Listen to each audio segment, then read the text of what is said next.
Alrighty, so my name's Nate Ritter. If you guys haven't seen two of my earlier cooking videos with my dad, I'm Steve's son. I figured I'd sub in while he's over in Abu Dhabi. As you can see, I'm camping in Coronado, and it's military aircraft flying around. It's actually flying into the air station that I'm stationed at. So we got a treat for you guys today, and we're kind of kicking off a kind of a summer barbecuing series. One of my passions is I love smoking ribs, brisket, you name it. So today we're doing some ribs. I actually, unfortunately, already have them in. I filmed a whole bunch of stuff earlier that you're gonna have to forgive me, but I forgot my microphone and turning it on. So I'm probably going to have to dub over my voice on those videos of me prepping the ribs, but I figured got the microphone working, all that's ironed out now, so we are doing spare ribs today. I was trying to do baby backs, but Costco didn't have any, so we're doing spare ribs. It's going to take a little bit longer, but I find with the little bit extra fat and muscle on it, I like them a little bit better. They're a little bit tastier. So today we are also doing them more of a traditional Texas style, so just salt, pepper, and smoked over oak wood. So I had said it earlier in the earlier video, but again my voice wasn't there. But what makes traditional Texas barbecue is salt, pepper rubs, and you're generally doing it over oak wood, and you're really letting that meat shine. So no extra really seasonings, and no barbecue sauces. You really want that taste of that meat, and that's because a lot of the German immigrants had settled in that central Texas area, and that was generally, they brought their traditional ways of cooking into that region. So I don't know if you guys know, but me and my other siblings were all born in Oklahoma. We had a lot of family in San Antonio area, and so I spent a good third of my life in that part of the country, and that was barbecue I grew up eating. So when I think of barbecue, I generally think of beef barbecue, and I think of salt and pepper, and I don't really think of barbecue sauces. Not saying I don't like it, but that's not the first thing that comes to mind. And we'll cover some of the future videos. I'll do some barbecue sauces, and we'll do some fancy rubs, and kind of take a tour around the country. But today we're going to kick it off with some pork spare ribs. Again, not really traditional Texas with pork, but I like pork, and I like Texas barbecue sauce, or barbecue, so why not? So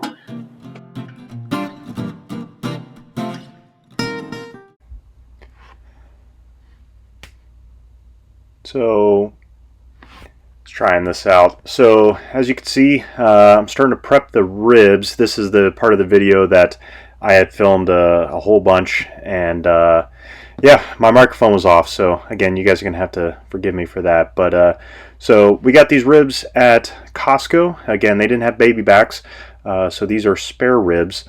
Comes from a little bit lower on the ribs of a pig. They generally tend to be a little bit fattier, a little bit meatier than the baby backs, a little bit bigger, which, to be honest, it actually just means more flavor, but you're going to have to accept a little bit longer of a cooking time. So if you had a little bit extra time, I definitely always recommend spare ribs over baby backs. If you only got 2 hours to 3 hours, definitely go baby backs. So yep, these came from Costco. These are actually already cut St. Louis style, so I didn't have to trim up these at all. So you gotta love Costco. These actually a pretty great price too, so pretty comparable to ground beef. So you get a great meal for pretty cheap if you got a smoker. So after the ribs were out, you could see I like to have a paper towel, and what I do is I'll take off a piece and I'll pat all those ribs dry. So that allows all the seasoning to stick to the meat, and it won't fall off or wash off as you are moving those ribs onto your smoker. So give all those a pat and flip those over. As you can see, I also had mentioned that you can use tinfoil underneath your ribs and do them outside, or you could put what I got there is some pink butcher paper, which I like to wrap my briskets in when I smoke. So I also find it makes a great clean disposable work surface, so you can do everything outside and don't make a mess in the kitchen. So everybody likes not making a mess in the kitchen. So Another thing to note is, as you can see, the only seasonings I got there on the table are just salt and coarse ground pepper. So with the salt, I generally like to go with a little bit of a coarser grind. I find Morton's kosher salt works great, and that coarse ground pepper is about the same consistency as that salt. And another little tip right there is any old seasoning jar you have with a sprinkle top, keep it. And when you make your own seasoning blends, which we'll get into in future videos, what I like to do is I put it all in those old seasoning jars, and you got your own container for your own blends. So today with the salt pepper rub, traditional Texas style, we're going with a 50-50 blend. So with pork, specifically spare ribs, I like to err on the side of a little bit more pepper. With ribs, you can really overpower the meat with too much salt. So err on a little bit more on the pepper side. If you do something more with beef, I like to go with more of a true 50-50. So once you get your blend in there, again, I'll post the recipe and everything down below. Put it in there, and I like to start bone side up.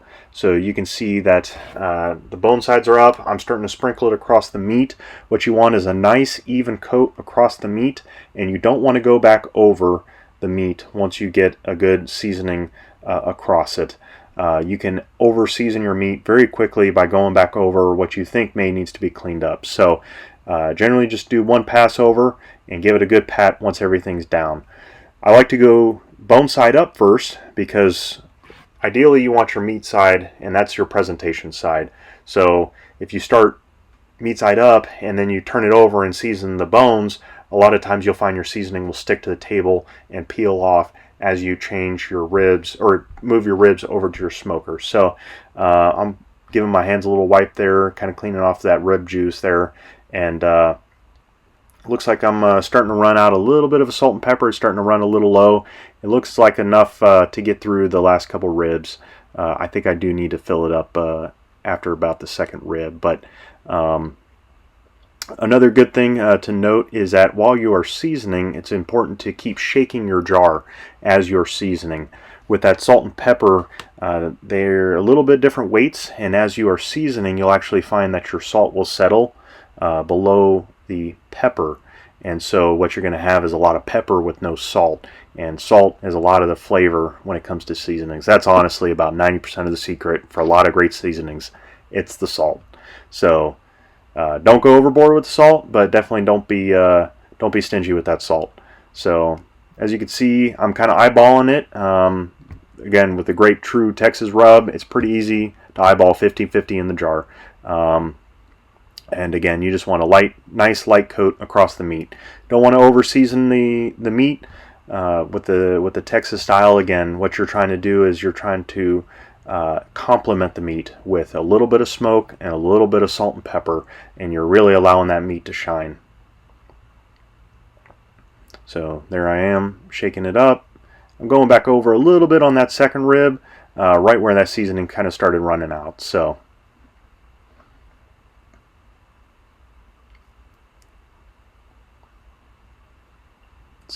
wrapping up, and I'm about to change the video over, and I'll show you a little close-up.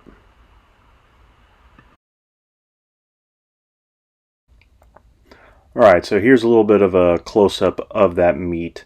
As you can tell, it's a nice light seasoning across the meat with that salt and pepper. So again, no areas where you can tell too much salt, too much pepper. Just a nice light coat across the meat. So with this pit barrel, what you're actually doing is you're actually going to be hanging the meat inside the smoker. So what I like to do is I get these hooks, and you're basically going down and you're counting down the rib bones. You want to count down to at least 2, sometimes 3, depending on the size of the meat. And that's going to allow enough tension of the meat as it cooks to keep that meat hanging on that hook, but allows enough of it to be hanging down closer to that wood and that charcoal down there. So as you could tell, that cut off a little chunk of that fat. If there's big loose pieces of fat like that, it's best to trim that off. That's just going to burn and just nobody's going to want to eat that after you're done smoking. So big chunks of fat like that, just cut it off. And wiping my hands, and we'll throw those in the smoker. Alrighty, so we got that smoker prepped. That takes about 15 minutes to preheat this smoker. I'll do a video review of that pit barrel cooker in a future video, but about 15 minutes to get that thing nice and preheated. We got the charcoal and oak wood in there. So as you can tell, you pop that lid and those hooks hang right on those rebars going across. So what's that doing is that meat is basically hanging down over top of that charcoal and wood basket, and that's how it's going to smoke. And that smoke's going to be rising and going through those holes in those rebars.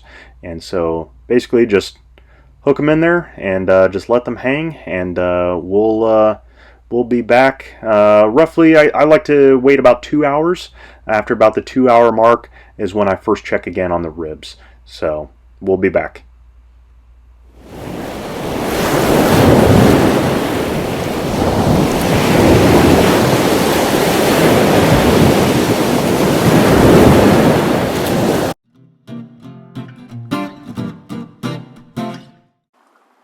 Alright, so we are back. These ribs have been going for about 2 hours now, and I thought I'd pop the lid and let you guys see, kind of talk about a little bit what we're looking at. So there we go. So those ribs have been in for about 2 hours now. As you can see, the color's starting to come in a little bit. You see the kind of the pepper is kind of creating a nice crust on those ribs, and as that smoke's kind of absorbing into it, you'll see it starting to darken up a little bit more. So generally, this is what it should be looking like at about 2 hours. I generally like to pop the lid after 2 hours and check on them, see how they're doing. But generally, I don't like to open up the lid too much, or you'll see that you're going to decrease that cooking temperature and increase your cooking time. So that's what they should be looking like at about the 2 hour mark. And you can see the one there on the very far left is actually looking, it's coming along quite nicely. So I'm going to let these go for, we'll probably check in again. I'm here in about an hour. After the first 2 hours, I like to check every hour and see how they're looking. So I'll come back here in about an hour.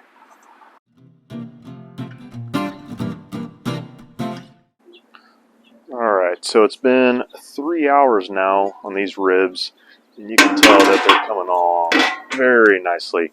I'll point the camera up a little bit closer. And as you can tell, try to zoom in here for you guys. So these ribs are taking a nice deep color, and that one rib right there is starting to peel back from the bone. So that's one thing to be looking for as these ribs are cooking. So you can tell that it's getting a nice dark deep red color on that. So that's I'm liking the look of that. So these ribs, I'd say probably got about another hour or so. And we should be able to be taking them off. So you can kind of see I got some sausages in there as well too. So be on the lookout for a future smoked sausage video. One question you guys may have as well too is the use of spritzing your meat as you smoke. So the beauty of this smoker, I find, is that it keeps enough moisture in the smoke to not need to spritz the meat as it cooks. Some people like to spritz with apple cider vinegar or apple juice or any sort of thing like that. So I find the meat stays moist enough to not need that. When I do a brisket, I'll actually spritz that just because it does take a little longer, and I like to keep the brisket extremely moist while cooking it. So I'm going to put the lid back on here now, and we'll be pulling these off here probably in about an hour. Alright, so as you guys can see, we are here inside the RV. It was getting a little dark out there, so I wanted to come in here a little bit brighter light. So hopefully you guys can see these ribs, but I checked them again at the 4 hour mark and decided that it was time to pull those off the smoker. The beauty of that pit barrel cooker is it just cooks things very quickly. What it's actually doing is it cooks at about 275, which is generally considered a hot smoke in terms of smokers. You kind of have two schools of camp. You have a 225 low and slow smoke, or you have the 275, which is kind of quicker hot smoke. But I find that 275 is a great temperature to get things on and off quickly, and can't keep people hungry.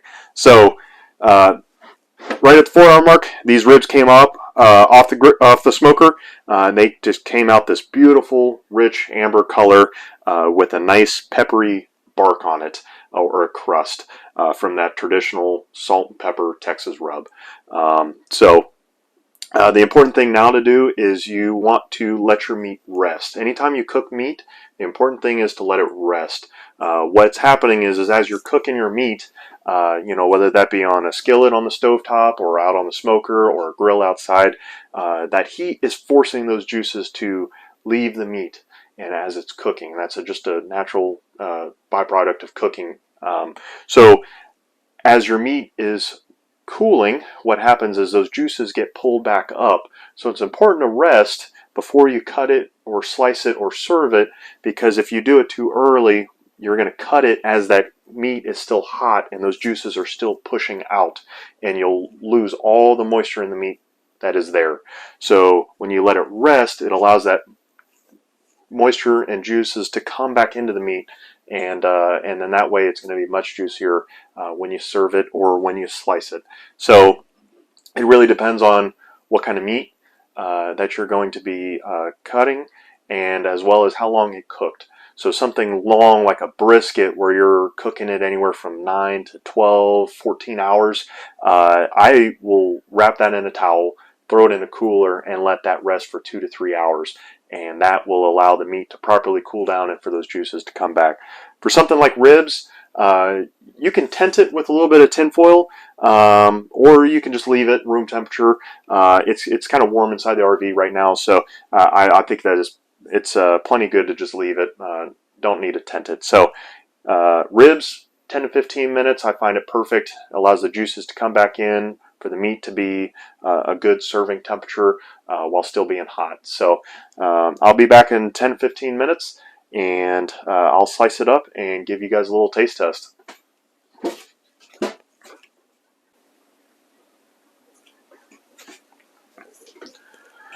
Alright, so it's been about 10-15 minutes on the ribs.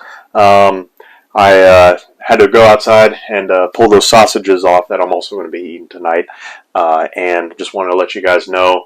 I know my dad's got the smellometer or something like that, and came back in the RV, and oh my gosh, I wish you guys could smell it. The whole place has this rich, just delicious barbecue, kind of a little bit of that oak smoke in there as well too. And in a future video, again, I can dive in a little bit more into what kind of woods I like to smoke with. I think that's an interesting topic that, again, I love all the characteristics of the wood and all that stuff. But again, Texas, generally post oak, which I bought a big bag on Amazon. But so without further ado, I'm going to slice off a rib, and I'll taste test it and let you guys know how it turned out. So I'm going to come in and let's see. I'll come in on the small rib right here. So here we go.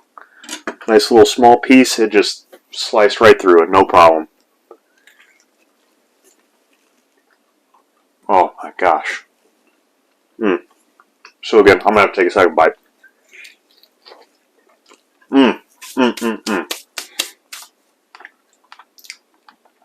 Delicious. Perfect tenderness. Salt and pepper. Again, maybe it's a Texas thing, Oklahoma thing. Truly let the meat shine. If you get good meat, if you got good smoke, good temperature regulation, and you got that nice seasoning, that salt and pepper, you really, truly don't need much more than that. I like my sauces too, don't get me wrong, and I like to mix and match every now and then, but my go-to staple is always like this. Salt and pepper, let that smoke shine and that meat shine.